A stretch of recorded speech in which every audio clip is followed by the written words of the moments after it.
দাবি নিম্ন আমাদের শিক্ষকদের দাবি বাংলাদেশের আপসীন নেত্রী শিক্ষকদের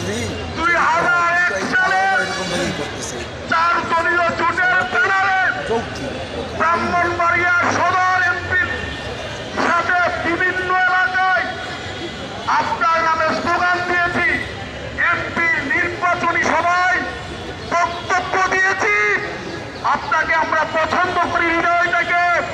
এই দালালগুলোকে যদি আপনি দায়িত্ব থেকে অব্যাহতি না দেন, আমরা যারা আপনাকে ভালোবাসি, আমরা যারা আপনাকে পছন্দ করি, আপনার দলকে কিন্তু আমরা আপনাকে সাপোর্ট দিতে পারবো না। আপনি যারা বর্তমানে শিক্ষকতা করে তাদেরকে আপনি নেতৃত্বে আসনে বসান, আমাদের কোনো আপত্তি থাকবে না। কিন্তু